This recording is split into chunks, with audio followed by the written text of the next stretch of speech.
Alors on poursuit les Agoras pour parler d'un thème qui tient à cœur de beaucoup de Français, et peut-être encore plus avec la pandémie. Je crois il y a beaucoup de Français qui se sont mis à jardinier. Alors on va parler voilà, comme si on était vraiment dans un petit jardin, parler de la passion jardin. Nous avons autour de nous Luc Jean-Jean qui est jardinier à Saint-Gilles, hein, si... C'est ça, Saint-Gilles. Et puis Didier Brunet à Générac, où je crois vous êtes en train, où vous avez créé un jardin partagé. Oui, bonjour, on est au démarrage du jardin partagé sur Générac. On a créé le jardin au mois de février, donc c'est tout récent. Et on a démarré en suivant. Mais avec la météo qu'on a eue cette année, ça a été... ouais, on est vraiment au démarrage là. Vraiment démarrage. Mais ouais. Ce qui est intéressant, c'est la naissance du jardin partagé. Ça concerne combien de personnes? Jardin partagé, est-ce que c'est avec plusieurs lopins de terre ou c'est un seul lopin de terre que tout le monde travaille? Comment il s'organise ce jardin partagé? Alors la genèse, c'est... je voulais avoir mon petit potager pour moi tout seul. Et puis je me suis dit non, pourquoi pas partager justement avec d'autres, puisque j'avais déjà vécu ça à Marguerite, où j'habitais avant. Et j'avais trouvé ça génial de travailler tous ensemble sur une même parcelle, et puis de partager les réussites, et puis aussi les déboires, parce qu'il y en a quand même. Et puis boire un coup ensemble, manger ensemble, faire des moments conviviaux. Et j'ai dit, je vais voir s'il y a des gens qui sont intéressés sur Générac. Et sur Facebook, j'ai lancé un petit message... une petite bouteille à la mer au mois de juin l'an dernier, en disant est-ce qu'il y a des gens qui sont intéressés pour faire un jardin partagé. Et j'ai eu je sais pas, une trentaine ou une quarantaine de personnes qui m'ont dit c'est génial, ah oui, on y va. Et donc, bon, au départ, j'ai voulu démarrer avec la mairie. Ça a un petit peu capoté, donc on a acheté un terrain. Juste à côté. Donc vous êtes une association qui avait acheté un terrain? Et on a créé l'association qui est en cours de création. Devrait être fini là, oui. Bel exemple, parce que c'est un projet participatif, collectif, où vous créez une association pour cultiver votre propre terre. Voilà, tout à fait. Et donc, pour répondre à la première question, c'est une seule parcelle pour tout le monde. On travaille tous sur la même parcelle. C'est pas, contrairement aux jardins familiaux où les gens ils ont 100 ou 150 mètres carrés pour travailler. Là, on a un grand terrain de 7000 mètres carrés. Et sur ce grand terrain, on a fait une parcelle de potager de 1500 mètres carrés. Très bien. Et vous, Luc, quel rapport au jardin? Quelle activité? Activité qui prend beaucoup de temps, déjà. Donc moi, je suis à la retraite, donc c'est plus facile pour moi. Et au départ, c'était un peu flou, quoi. Hein. Pourquoi pas? On a récupéré un terrain familial qu'on avait prêté à un ami où il mettait des chevaux. Mais un terrain très ingrat, un terrain qui avait été très tassé par les chevaux, du remblai, on ne partait pas sur de bonnes conditions. Donc un petit défi en fait, arriver à faire pousser des légumes. Mon voisin m'a dit, je ne suis jamais trop arrivé à rien faire trop pousser. Donc, il n'en fallait pas plus pour vous mettre au défi d'arriver à faire pousser des courgettes. Voilà, c'était un petit défi au départ, puis après on se prend au jeu, quoi, puis on devient passionné. Et... le but, c'était, moi j'ai des problèmes de dos, le but c'était d'arriver à faire de la culture sans travail du sol. Donc est-ce une utopie? Est-ce possible? Est-ce réalisable? Et en fait on s'aperçoit que c'est pas si compliqué que ça quand on applique les bonnes méthodes, quand on rencontre des gens passionnés aussi, des gens qui aiment bien partager. Maintenant avec Internet, bon, c'est beaucoup plus facile, quoi. On va sur YouTube et on a plein de conseils. Des fois, c'est un petit peu difficile parce qu'on a tout et son contraire. Donc après, il faut faire sa propre expérience, quoi. Mais on peut cultiver des fruits, des légumes avec un travail minimal de la terre. Voilà. C'est quoi le secret? Et sans utiliser de pesticides, j'imagine. Voilà.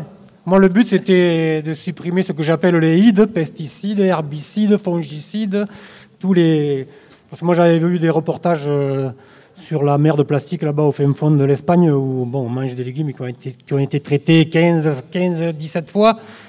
Donc c'est sans goût, au fin fond, des heures et des heures de transport, une empreinte carbone. Donc c'était un peu le but du jeu, d'essayer de manger local, produire local et de retrouver le goût des aliments, quoi.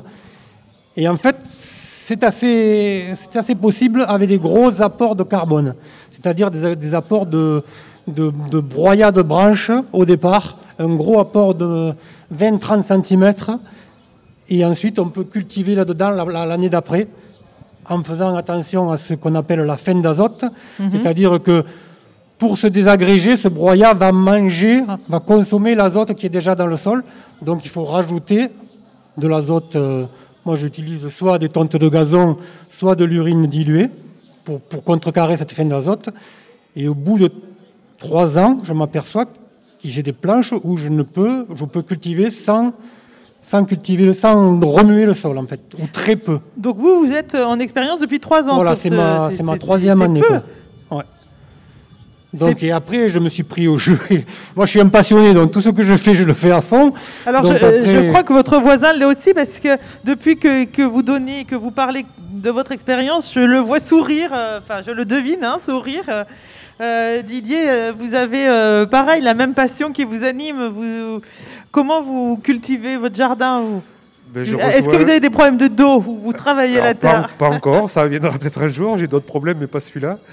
Et je rejoins tout à fait la façon de travailler de mon voisin, là, où on travaille hors sol. C'est-à-dire que nous, on a récupéré une terre de vigne, c'est-à-dire c'est miné de cailloux.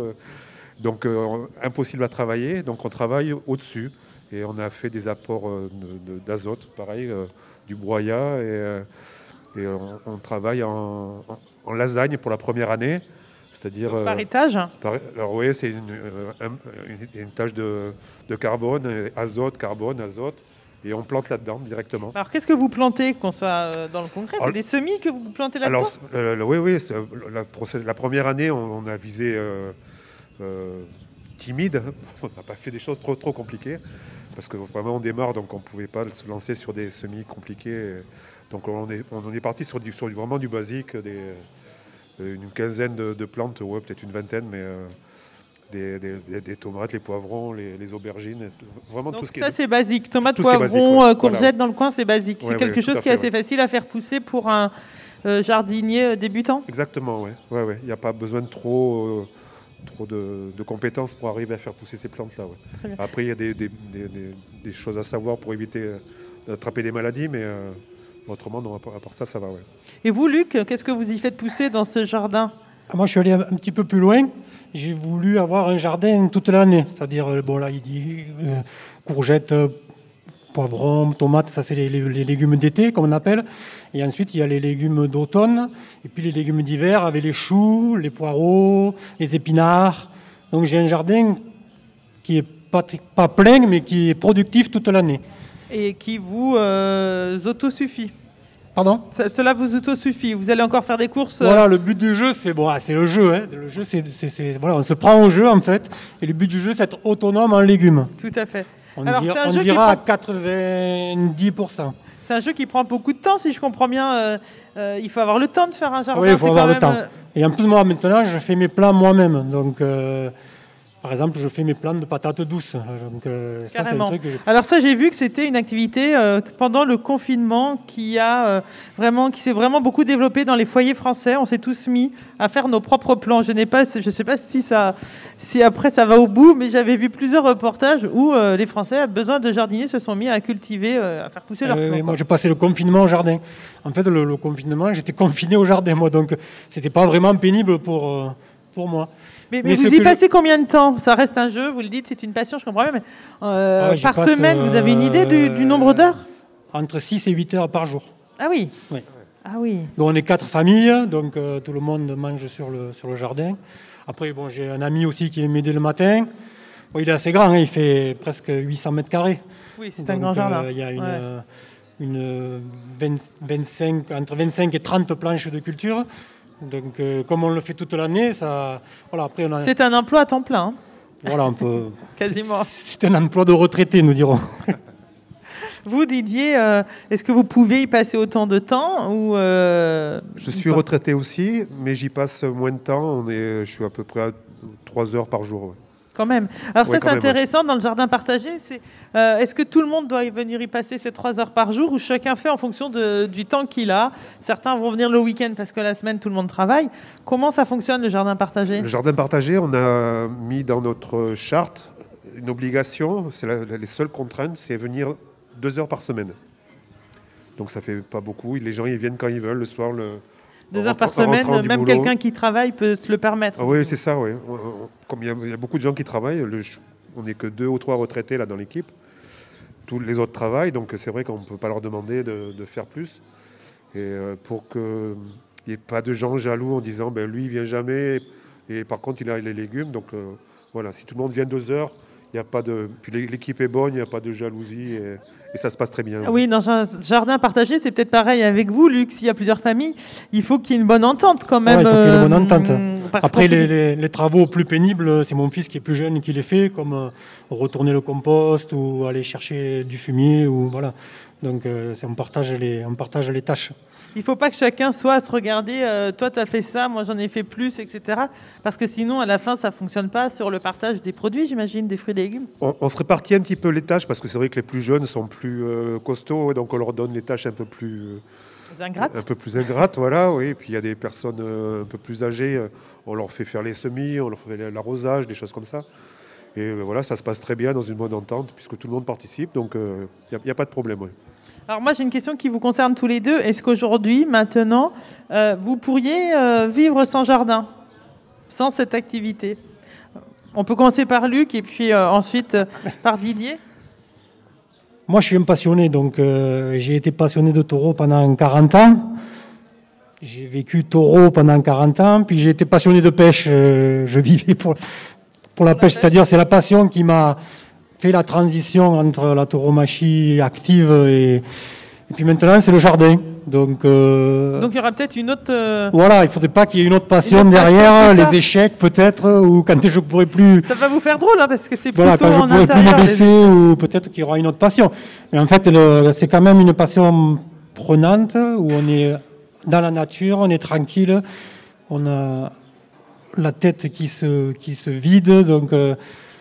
Non, je ne pense pas abandonner cette passion. Peut-être ralentir quand mon corps va ralentir, je vais ralentir. Oui, parce que c'est quand même très physique, hein, le jardin. Et on n'en parle pas souvent, mais on dit qu'il faut se baisser, se lever, se ramasser. Oui, mais avec les nouvelles manières de cultiver, c'est moins pénible. Puis, on n'a pas abordé le sujet où on était quand même affronté à deux ennemis, entre guillemets, je dirais l'enherbage, les mauvaises herbes, et les ravageurs, c'est-à-dire les insectes et les champignons. Et moi, je me suis confronté à ça dès la première année. J'avais des poireaux qui étaient magnifiques. Et quand ça a été le moment de les ramasser, ils étaient creux. Ils avaient été attaqués par la mouche du poireau. Donc, comment faire en bio pour continuer à ramasser des poireaux? Donc, il y a des alternatives avec les filets, avec des décoctions d'ortie, de consoude, donc, il y a vous avez appris tout ça sur Internet, peut-être sur le tas de l'expérience, d'une mauvaise expérience, on en fait une bonne expérience pour l'année d'après, quoi. Très bien. Et vous, Didier, c'est pareil? Est-ce que... Alors, j'ai pas la question initiale, est-ce que vous pourriez vivre sans jardinier? Oui, bien sûr. Si on ne pouvait pas faire autrement, si j'étais handicapé, je ferais quand même en fauteuil roulant. On peut faire du jardin avec des bacs surélevés. D'ailleurs, on va essayer de faire montrer tout ce qu'on peut faire en jardinage sur un balcon ou dans une cour qui est complètement comme ici. On peut faire du jardin et avoir des légumes dans une cour où il n'y a pas de terre, quoi. Et ça, on va le montrer dans le jardin pour les visiteurs, pour montrer tout ce qu'on peut faire. Un message aux citadins peut-être aussi qui veulent eux-mêmes cultiver quelques plants de tomates sur leur balcon. Ça, c'est possible. Oui, ça, c'est faisable. Ouais. On peut avoir des salades, des tomates et des fraises sur son balcon, même si le balcon est très petit. Ouais. Bon, s'il est plein nord, ça sera peut-être plus compliqué, mais bon, pourquoi pas. Et je rebondis peut-être, je crois que c'est Luc qui disait ça, le jardin quand on y est, ça permet aussi de s'évader, ça on en parle souvent, les jardiniers en parlent souvent, c'est que le rapport à la terre, de voir aussi le travail qu'on fait produire un résultat au final. Il y a quelque chose du bien-être en fait dans le jardinage. Quelque chose de gratifiant. Vous partez d'une petite graine de tomate et vous arrivez à récolter 7 ou 8 ou 10 kilos de tomates que vous voyez grandir au fil des mois. Donc, et que vous offrez à votre famille, par exemple, autour d'un repas, ça c'est super. C'est super. Oui, la nature, c'est magique. Quand on vient dans un jardin, moi je m'émerveille tous les jours avec les insectes, les papillons, les oiseaux. Je fais des photos tout le temps. Et puis c'est vrai de partir d'une petite graine qui est grande comme l'ongle et puis arriver à des plantes qui font 3 mètres de haut. C'est naturel, mais on s'émerveille. Je m'émerveille encore. Bien sûr.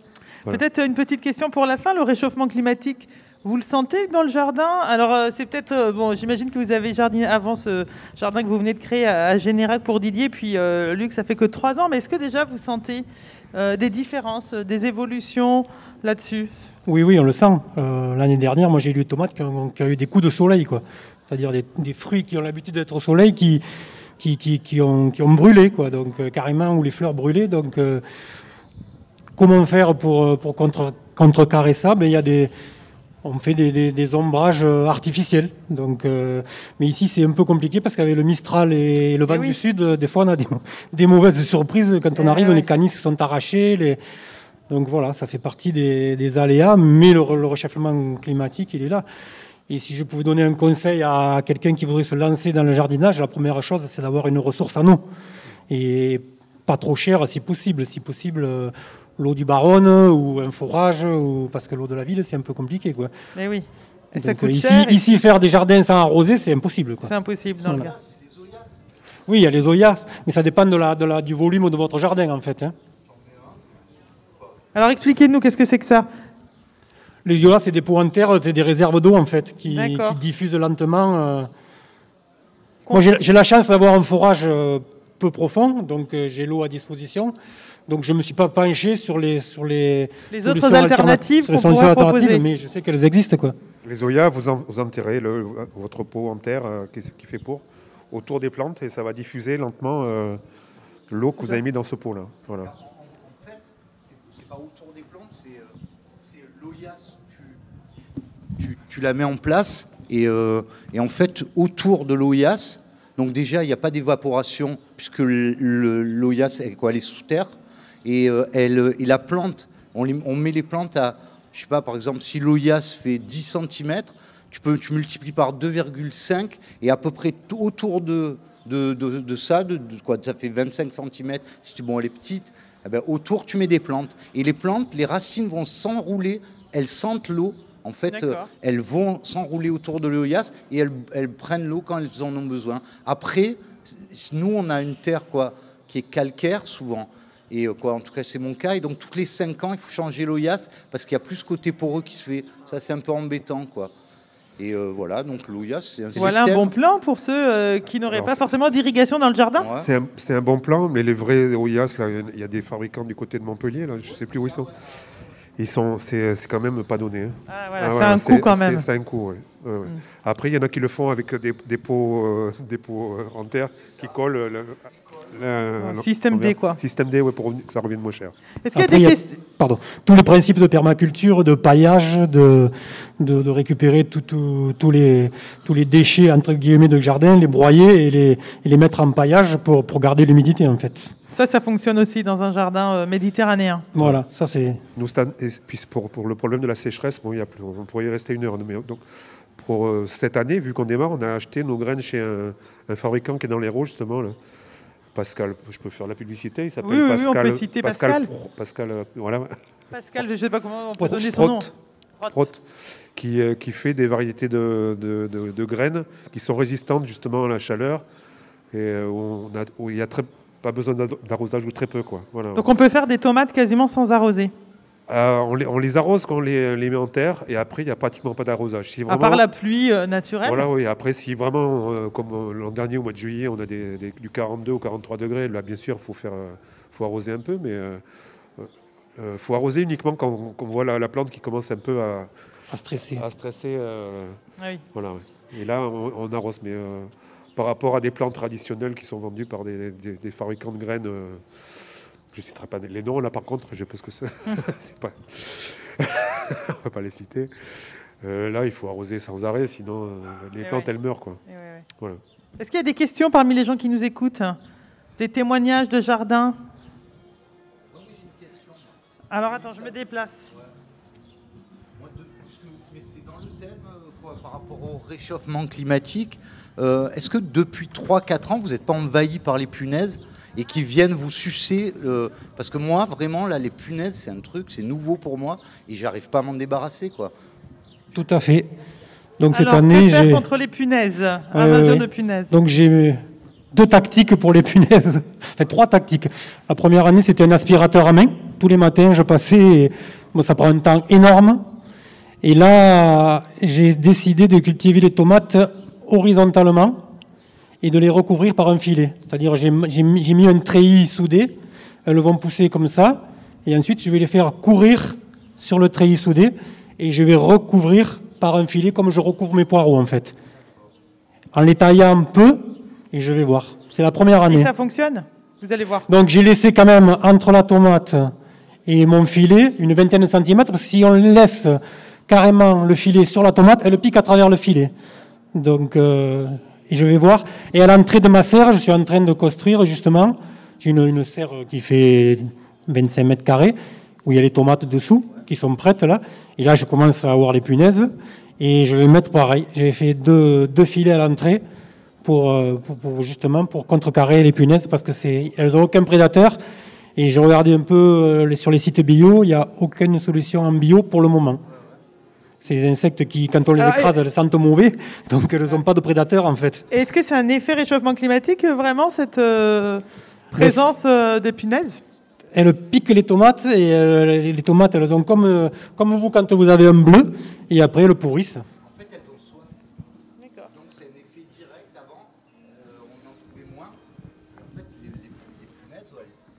les punaises, elles ont vraiment soif. Donc elles viennent et elles piquent tous les fruits. Les cerises, surtout maintenant, elles se multiplient vraiment et elles te fracassent. Moi, maintenant, la technique que j'ai trouvée, parce que du coup, toi, avec le filet, comment tu fais pour que les bourdons ils pollinisent tes tomates? C'est le vent, toi, là? Ah, c'est le vent. Donc, ok. Donc, c'est le vent. Moi, il n'y a pas trop de vent au début de mon jardin. Donc, si je mets un filet, j'ai plus de pollinisation. Voilà, il faut que je passe et que je vibre mes tomates moi-même. Mais bon, là, c'est plus le délire. Donc, moi, ma technique, en fait, c'est j'en plante 4 fois plus, là.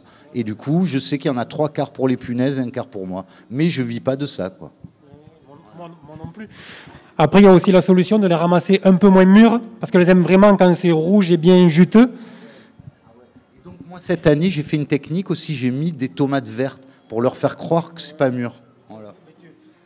Sur les tomates vertes, il y aura moins de soucis de punaises, parce qu'en fait, elles sont attirées par le rouge et le sucre de la punaise. Mais la punaise, dans la région, dans le sud, ça devient un problème important, quoi. Eh bien, noté. En tout cas, on sent vraiment toute la passion dans l'échange. Dans la technique, moi, je fais comme ça, toi, tu fais comme ça.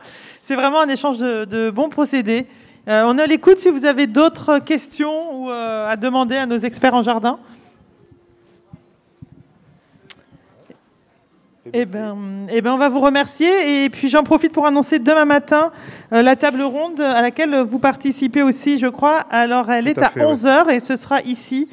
Prévoyez le chapeau parce que ce matin à 11h, on était en plein cagnard. D'accord. Merci. Donc, ce sera sur les jardins partagés demain matin à 11h. Merci à vous d'être venus. Merci beaucoup. Merci.